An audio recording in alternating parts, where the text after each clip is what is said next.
আসসালামু আলাইকুম। আজকের ভিডিওতে আমরা শিখব পোস্টগ্রেসকিউএল কিভাবে এগ্রিগেশন ফাংশন চালাইতে হয়। তো এগ্রিগেশন বলতে আমরা বুঝি যে আসলে কোনো একটা এগ্রিগেট করা বা কোনো কিছুকে আসলে একটু অন্যভাবে দেখা, অন্যভাবে কোয়েরি করা। যেমন আমরা কোনো একটা ডাটার অ্যাভারেজ দেখতে চাচ্ছি বা কাউন্ট করতে চাচ্ছি, অথবা এই ডাটার মিন ম্যাক্স কত এইটা জানতে চাচ্ছি, বা এই টাইপের যে বিষয়গুলো আছে, অর্থাৎ কোয়েরিকে একটু এগ্রিগেট করা বা একটু জুড়িয়ে আরও একটু বড় করা, এরকম বিষয়গুলো হচ্ছে আমাদের এগ্রিগেট। তো চলেন আসলে আমরা এইগুলো একটু একদমই প্র্যাকটিক্যালে দেখে ফেলি। তো তার জন্য আমরা ভিএস কোডটা ওপেন করে নিই। তো এখানে যাওয়ার পর আমি একটা নতুন একটা ফাইল ক্রিয়েট করেছি, সেটা হচ্ছে এগ্রিগেট এসকিউএল। এখন আমি একটু বড় করে দিই, তাহলে দেখতে সুবিধা হবে। এখন আমি ডাটাগুলো একটু দেখে ফেলি, আমাদের ডাটা কী কী আছে আর কি, যে কিসের উপর আসলে আমাদের এগুলো চালানো যায় আর কি। আচ্ছা, এখন আমরা কি কি শিখবো হচ্ছে যে অ্যাভারেজ, কাউন্ট, মিন, ম্যাক্স, সাম। তাহলে আমরা এই ব্যাপারগুলোকে একটু কমেন্ট করে ফেলি। অ্যাভারেজ শিখব, মিন শিখব, ম্যাক্স শিখব, কাউন্ট শিখব, সাম শিখব। আচ্ছা, তাহলে এই সবগুলাই কিন্তু আসলে আমাদের একটা হচ্ছে যে নাম্বারের উপর চালাইতে হবে। এখন আমরা দেখতে পারি যে এইখানে নাম্বার কিন্তু আমাদের একটা ফিল্ডে আছে, সেটা হচ্ছে এজ। তাহলে যত যা এগ্রিগেট ফাংশন আছে আমাদের সব কিছু এজের উপর চালাইতে হবে, তাছাড়া আসলে আমাদের উপায় নাই। এখন আমরা প্রথমে শিখে ফেলি অ্যাভারেজ কত। তো অ্যাভারেজটা দেখার জন্য আমাদের যেটা করতে হবে সেটা হচ্ছে যে একদমই সহজ একটা সিনটেক্স। তো আমি একটু লিখে ফেলি, অ্যাভারেজ ফাংশন সিলেক্ট। এই ক্ষেত্রে আগে আমরা যেমন দেখতে পারতাম যে ধরেন হচ্ছে এই যে আমরা স্টার চিহ্ন দিয়ে এভরিথিং সব কিছু দেখতাম, যতগুলা কলাম এখানে আছে। বাট এই যে এগ্রিগেট ফাংশন এখানে তো এইভাবে আসলে দেখা যাবে না। কিভাবে দেখতে হবে, যে কোনো একটা কলাম আমাকে দেখতে হবে, কারণ এগ্রিগেটটা আপনি একটার উপর চালাইবেন, তাই না? দেখা যাচ্ছে আপনি এখানে সবগুলো ফিল্ড যদি চালান, তার উপর অ্যাভারেজ কিসের উপর করবেন? যে কোনো একটা ব্যাপারে তো আমরা অ্যাভারেজ করতে পারি। ধরেন আমাদের হচ্ছে এজের উপর করলাম, স্যালারির উপর করলাম, এরকম বিষয়ের উপর করি। এখন যদি আমি প্রত্যেকটা কলাম নিয়ে ফেলি, তাহলে আসলে কাকে ধরে কাকে কীভাবে করবে এটা তো আসলে পসিবল হয় না। তো যার জন্য আমাদের যে কোনো একটা কলম থেকে কাজ করতে হয়। তো অ্যাভারেজ ফাংশনের জন্য আমাদের যেটা করতে হয়, আমাদেরকে এ ভি জি লিখতে হয়, এই যে বড় হাতের এ ভি জি লিখতে হয়। এরপর তারপর একটা আমাদের এটাকে কল করার মতো আর কি, এই যে একটা আমাদের ফার্স্ট ব্র্যাকেট দিতে হয়। এর মধ্যে বলে দিতে হয় কোন কলামের আন্ডারে বা কোন কলামকে তুমি অ্যাভারেজ করো। তা আমি এসকে করতে বলছি। এরপরে তো অ্যাজ ইউজুয়াল যে কোন টেবিল থেকে সেটা লিখে দিতে হয়, ফ্রম ইউজার্স টেবিল। এখন আমি দেখি যে আমার এখানে আসলে যতগুলো আছে সবগুলোর অ্যাভারেজ এস কত আর কি। তো এটা একটু রান করে ফেলি। 26.50 আর কি আমাদের হচ্ছে যে এই অ্যাভারেজটা। এখন আমাদের অনেক এইখানে দেখেন যে আপনার পয়েন্টের পরে অনেকগুলো সংখ্যা আছে।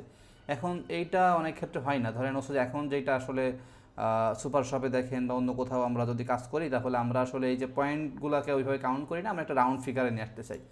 রাউন্ড ফিগার আনতে গেলে কী করতে হয়? রাউন্ড আনতে গেলে এই যে সিলেক্টের পরে অ্যাভারেজের আগে রাউন্ড লিখতে হয় আমাদেরকে, আর ওই ওয়েন্ডে রাউন্ডটাকে কল করতে হয়। এবং এই কলের ভিতরে মানে এই যে দুইটা ব্র্যাকেট এই যে দিয়ে আমি ফার্স্ট ব্র্যাকেট দিয়ে আমি কল করছিলাম, লাস্টারটা তুলে দিলাম, দিয়ে এইটার ভিতরে এটা তুলে মানে ঢুকিয়ে দিলাম আর কি। অর্থাৎ হচ্ছে যে এই রাউন্ডের ভিতরে অ্যাভারেজটাকে কল করলাম। তাহলে এই এখন আমাকে 26 না দেখিয়ে এইটা একটা রাউন্ড ফিগার দেখাবে।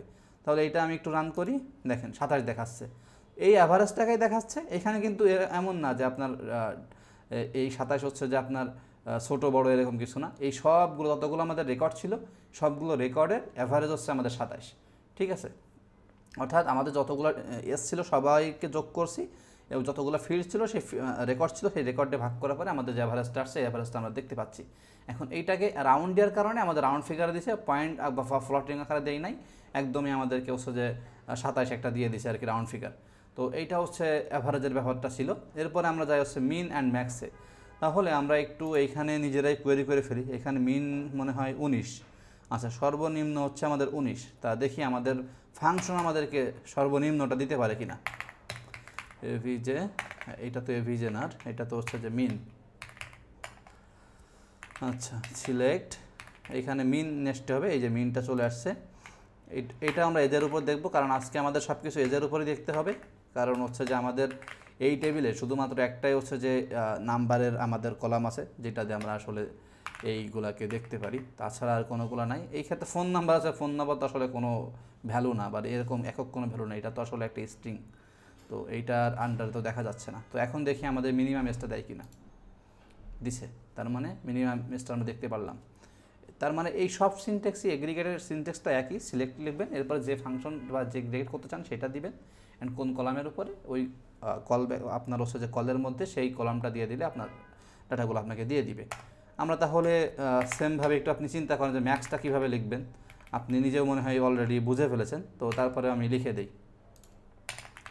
আপনি একটু চিন্তা করেন যে আপনি নিজে বুঝতেছেন কিনা বা নিজে এটা লিখতে পারবেন কিনা, তাহলে মনে হয় সবচেয়ে ভালো একটা বেনিফিট আপনি পাবেন ইনশাল্লাহ। ম্যাক্স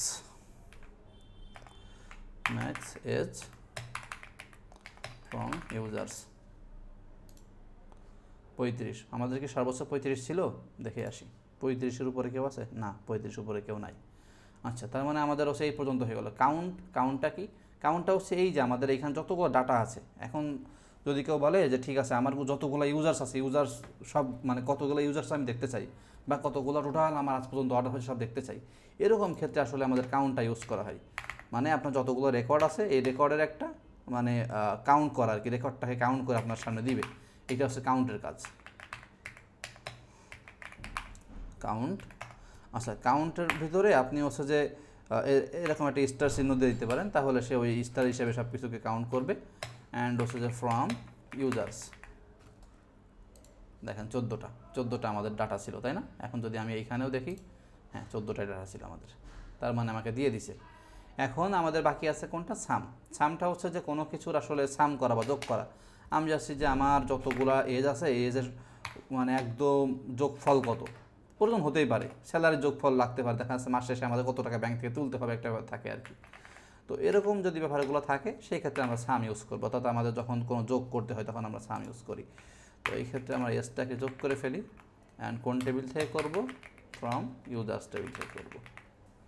এখন যদি এটাকে রান করি 318, তাই না? এখন তার মানে আমাদের হচ্ছে যে সবগুলা করা হয়ে গেল। অ্যাভারেজ করলাম, কোনো একটা ভ্যালুর অ্যাভারেজ কত বা কোনো একটা রেকর্ডের ভিতরে হচ্ছে আসলে অ্যাভারেজটা কত বের করতে পারলাম কলামের, মিন ম্যাক্স মিনিমাম এবং হচ্ছে সবচেয়ে ছোটোটা এবং হচ্ছে বড়টা বের করলাম। কাউন্ট, ওই টেবিলে কতগুলো রেকর্ড আছে কাউন্ট করলাম। সাম হচ্ছে যে কতগুলো আসলে আমাদের এই সব কিছু ডাটাগুলো আসলে সাম কত, এটা বের করতে পারলাম। তো এটাই ছিল এগ্রিগেট ফাংশন। এটা নিয়ে আরও অনেক মজার খেলা করা যায়, আপনারা একটু গুগল করলে অনেক বেশি উদাহরণ পেয়ে যাবেন এবং নিজের থেকে একটু চেষ্টা করবেন। তো এই পর্যন্ত আজকে ভিডিওটা, এবং নেক্সটে আমরা শিখবো জয়নিং, যেটা আসলে একটু আমাদের বেশি প্রয়োজন হয়। ধরেন এই টেবিল থেকে ওই টেবিলের ডাটাগুলো বের করা, একটা আলাদা টেবিল নেওয়া যেটার ভিতরে শুধু হচ্ছে ডাটাগুলোকে আমরা ম্যাক্স করে রাখতেছি, অনেকগুলো আসলে ইনার এবং হচ্ছে আউটার অনেকগুলো জয়েন থাকে, সেই জয়েনগুলো শিখবো ইনশাল্লাহ। তো আজকে এই পর্যন্তই, ভালো থাকবেন, আসসালামু আলাইকুম।